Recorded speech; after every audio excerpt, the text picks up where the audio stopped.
Audio Jungle. Audio Jungle.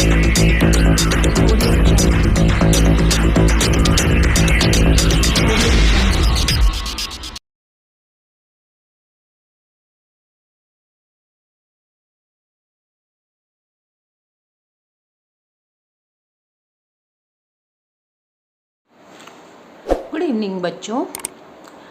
कल हमने दशमलव के बारे में पढ़ा था कि दशमलव बिंदु हम कहाँ लगाते हैं, कैसे हम पता लगाएंगे कि दशमलव में कौन सी संख्या बड़ी है, कौन सी संख्या छोटी है।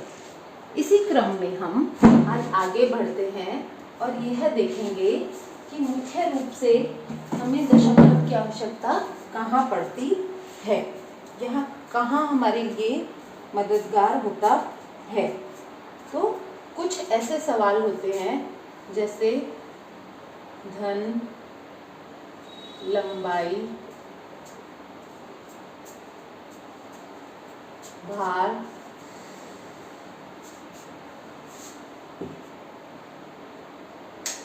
इन इकाइयों को जब हम बड़ी इकाइयों में बदलते हैं, उच्च इकाइयों में परिवर्तित करते हैं, तो हमें दशमलव की आवश्यकता होती है। जैसे आप जानते हैं कि 1 रुपए में 100 पैसे होते हैं। लंबाई की बात करें तो 1 मीटर में 100 सेंटीमीटर होते हैं, या भार की बात करें तो 1 किलोग्राम में 1000 ग्राम होते हैं। लेकिन जब हमें छोटी इकाई से बड़ी इकाई में इसको बदलना हो तो हमें दशमलव बिंदु की आवश्यकता होती है। यहाँ पर मैं आपको उदाहरण के साथ बताती हूँ कि ये किस प्रकार हम करते हैं। जैसे यदि आपको मैं कहूँ कि 2 या 20 पैसों को आप रुपए में, 20 पैसे हैं उनको रुपए में परिवर्तित करें, तो हम कैसे करेंगे। यहाँ पर आप जानते हैं कि 1 रुपए में 100 पैसे होते हैं, तो 20 पैसों में जो 20 पैसे हैं उसमें रुपए जो होंगे वो कम है, तो हम यहाँ पर क्या करते हैं, 20 बटे में 100। 1 रुपए में 100 पैसे थे तो 20 पैसों में इतने रुपए होंगे। अब इसको हमें दशमलव में बदलना है, हम चाहते हैं कि इसको हम दशमलव में लिखें। तो कैसे लिखेंगे आप इसे, यहाँ देखिए 100 में 2 जीरो हैं तो आप 0.20 यानी 2 अंकों के बाद हम दशमलव बिंदु लगाएंगे। तो उत्तर क्या हो गया हमारा 0.20।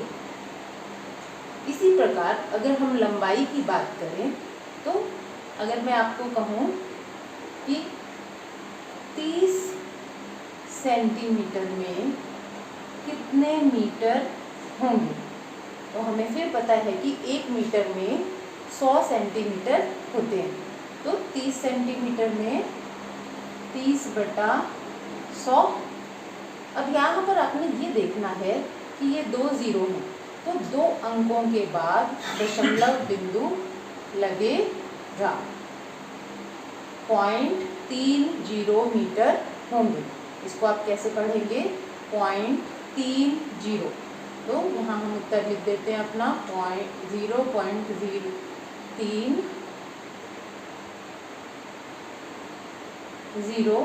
मीटर। तो इस प्रकार आप इन सवालों को कर सकते हैं। हम एक उदाहरण भार से भी ले लेते हैं कि भार अगर हमें छोटी इकाई से बड़ी इकाई में बदलना हो तो वो हम कैसे बदलेंगे। जैसे 200 ग्राम बराबर कितने किलोग्राम होंगे। बड़ी इकाई से छोटी इकाई में बदलने के लिए तो आप सीधे सीधे उसे गुणा कर देंगे, लेकिन जब छोटी इकाई से बड़ी इकाई में हम जा रहे हैं तो यहाँ पर हम भाग करेंगे 200। अब 1 किलोग्राम में 1000 ग्राम होते हैं। यहाँ पर 3 जीरो हो गई, तो 3 अंकों के बाद दशमलव बिंदु लगेगा। यहाँ पर उत्तर हमारा आ जाएगा 0.200 किलोग्राम। तो इस प्रकार आप इन सवालों को कर सकते हैं। प्रैक्टिस करेंगे तो आपको ये सवाल बहुत आसानी से आ जाएंगे। हम प्रश्नावली में देखते हैं अपनी बुक में कि हमारे पास इस तरह के कौन से और सवाल हैं। तो बुक के सवाल हम करते हैं जिससे कि हमारी कुछ और अच्छे से प्रैक्टिस हो जाए। पहला सवाल है कि 5 ग्राम में कितने किलोग्राम होंगे। 5 ग्राम में कितने किलोग्राम होंगे। भाग करेंगे हम 5/1000। हमें दशमलव बिंदु कहाँ चाहिए, 3 अंकों के बाद। एक अंक हमारे पास यहाँ पर ये है और बाकी के 2 अंक आप 0 के रूप में लगाएंगे। 0.005 हमारा उत्तर क्या आएगा, 005 किलोग्राम। आपने जितनी 0 हैं उतने ही अंकों के बाद दशमलव बिंदु लगाना है। इस बात का आप ध्यान रखेंगे। आपकी बुक में प्रश्नावली 2.5 में इस तरह के सवाल दिए गए हैं। जैसे दूसरे सवाल में ही आपसे पूछ रखा है कि 7 पैसों में कितने रुपए होंगे। मतलब रुपए में आपने इनको पूरा लिखना है। तो इसके कुछ उदाहरण हम देख लेते हैं और जिससे कि आपको ये कॉन्सेप्ट भी क्लियर हो जाए और आप इस तरह के प्रश्न करने में आपको आसानी हो। एक्सरसाइज आपकी है ये 2.5। इसका पहला प्रश्न हमने कल कर लिया था। अब दूसरे प्रश्न में देखें हम, जैसे इसमें 5 भाग आपको दिए गए हैं। क्वेश्चन नंबर 2 में पैसों को रुपए में परिवर्तित करना है। जैसे एक पार्ट में आपको करके दिखाती हूँ, इसका 5th पार्ट हम कर लेते हैं। 235 पैसे, इसके अपने रुपए बनाने हैं। 1 रुपए में 100 पैसे, तो 235 पैसों में आप देख सकते हैं कि 200 तो हो गए 2 रुपए के बराबर, यानी कि 2 रुपए 35 पैसों के बराबर ये है। इसमें 235, 200 तो आपके पास 200 पैसों से आपने 2 रुपए बना दिए, बाकी आपके पास बचे 35 पैसे। तो 35 पैसे कितने के बराबर है, 0.35। तो हमारा उत्तर क्या आएगा, ये। बिल्कुल आसान सवाल है। थोड़ा सा अगर आप ध्यान से करेंगे तो आपको बहुत आसानी से ये समझ आ जाएंगे। क्वेश्चन नंबर 3 में भी इसी प्रकार ही है। उसमें आपको लंबाई को बदलना है। जैसे इसका एक पार्ट हम करते हैं, सेकंड पार्ट। यहाँ पर आपको 35 मिलीमीटर, मिलीमीटर भी जो होती है लंबाई को मापने की इकाई होती है। 35 मिलीमीटर को हमने किस किस में बदलना है, हमने इसको सेंटीमीटर में बदलना है, फिर मीटर में बदलना है और किलोमीटर में बदलना है। तो इस सवाल से आपकी सारी प्रैक्टिस हो जाएगी कि किस प्रकार हम छोटी इकाई को बड़ी इकाइयों में परिवर्तित कर सकते हैं। यहाँ मैं आपको बता देती हूँ कि 1 सेंटीमीटर में हमारे पास 10 मिलीमीटर होते हैं। 1 मीटर में आपको पता ही है 100 सेंटीमीटर होते हैं और 1 किलोमीटर में 1000 मीटर होते हैं।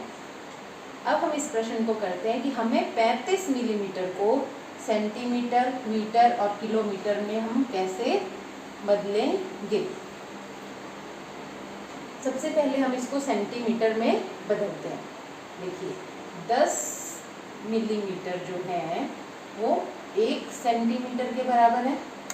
तो 35 मिलीमीटर कितने के बराबर होंगे, 1/10 गुणा में 35। हर सवाल को समझ के स्टेप वाइज करिए आप। 1 यहाँ से आया, फिर 10 गुणा में 35, हमारे पास ये आ गया 35/10। अब जब भी आप 10 से 100 से किसी भी ऐसी संख्या से भाग करते हैं तो दशमलव बिंदु लगाना बहुत आसान होता है। ये कितने के बराबर हो गया, 3.5 सेंटीमीटर के बराबर हो गया। 35 मिलीमीटर कितने के बराबर, कितने सेंटीमीटर के बराबर है, 3.5 सेंटीमीटर के बराबर। अब हम इसके मीटर बनाएंगे। तो मीटर के लिए कैसे करेंगे हम, ये इसका ए पार्ट समझ लीजिए कि हमने पहले मिलीमीटर को सेंटीमीटर में बदला। अब हम मिलीमीटर को मीटर में बदलेंगे और फिर उसको किलोमीटर में। तो इसका बी पार्ट आप कैसे करेंगे कि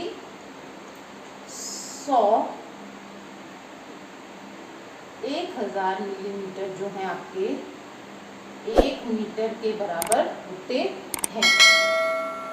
1000 मिलीमीटर जो है आपके 1 मीटर के बराबर होते हैं। आप ये पूछ सकते हैं कि ये कैसे आया हमारे पास। आपको पता ही है कि 1 मीटर जो है वो 100 सेंटीमीटर के बराबर है। तो अगर हमने इसके मिलीमीटर बनाने हैं तो 1 0 इसमें और जुड़ जाएगी हमारी, यानी कि 1000 मिलीमीटर।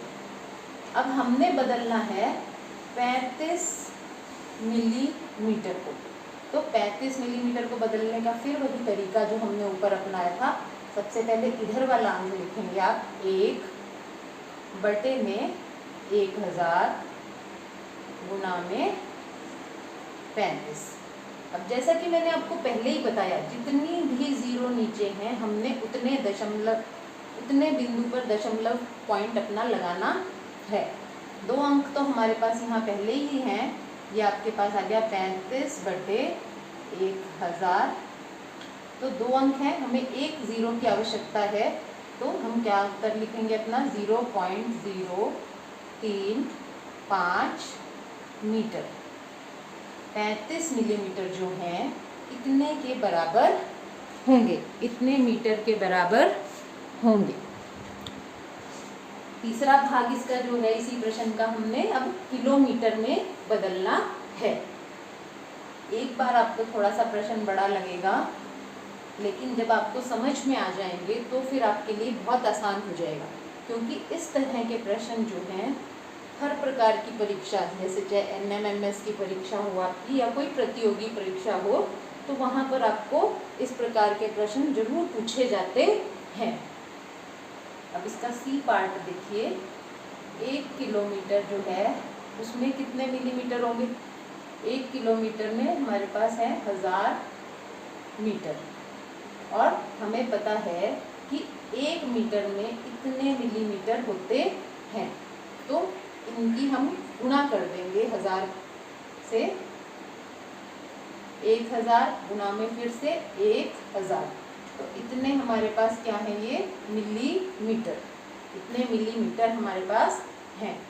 आप 0 को जब गुना करेंगे तो 0 गिन लें से, 1 2 3 0 यहाँ पर है, 3 यहाँ पर, 1 2 3 4 5 6 मिलीमीटर। इतने मिलीमीटर के बराबर होगा। तो अब हम अपने सवाल पे आ जाते हैं। हमने बदलने हैं 35 मिलीमीटर को किलोमीटर में हमने बदलना है। तो कैसे बदलेंगे उसको, इसको पढ़ना भी आपको आना चाहिए। इकाई, दहाई, सैकड़ा, हजार, 10,000, लाख, 10 लाख। 10 लाख मिलीमीटर जो है 1 किलोमीटर के बराबर हैं।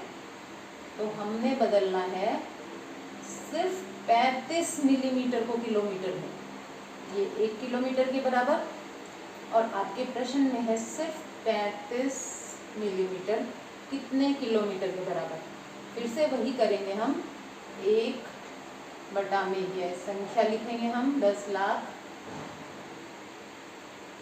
गुना में 35। अब आपने फिर वही करना है, 6 जीरो हैं यहाँ पर और यहाँ हमारे पास 2 अंक हैं, तो 35 बटे में 10 लाख। अब यहाँ पर इतनी ज़ीरो लगाएं कि ये पूरे हो जाएं। तो कैसे करेंगे इसको, 5 3 1 2 3 1 2 3 4 5 6 अंक, 3 और 3 6 अंक हमें चाहिए, तो हमारा दशमलव बिंदु यहाँ पर आएगा। ये इतने किलोमीटर के बराबर होंगे। इस प्रकार आप इन सवालों को करें, जिससे कि आपकी प्रैक्टिस हो जाए कि छोटी इकाइयों को हम, ये छोटी इकाई है, मिलीमीटर एक छोटी इकाई है, किलोमीटर एक बड़ी इकाई है। मिलीमीटर आप कहाँ देखते हैं, आपने अपने स्केल पे देखा होगा। इस तरह आपका जो यूज़ करने वाला फुट्टा या स्केल होता है, उसमें छोटे छोटे निशान लगे होते हैं, जो वहाँ पर लिखा होता है mm। तो 1 सेंटीमीटर जो है, वो जगह जो है, उसमें 10 इस तरह के निशान होते हैं, तो ये 10 मिलीमीटर के बराबर होता है। इस सवालों को आप करें, दोनों प्रश्नों को। आपका जो प्रश्न संख्या है 2 और प्रश्न संख्या 3, जिससे कि 4 और प्रश्न संख्या 4 भी आप इसी प्रकार कर लेंगे। इसमें भी आपको ग्राम से किलोग्राम बनाने हैं, जो कि बिल्कुल ही सेम तरीके से आपने करना है प्रश्न। Thank you.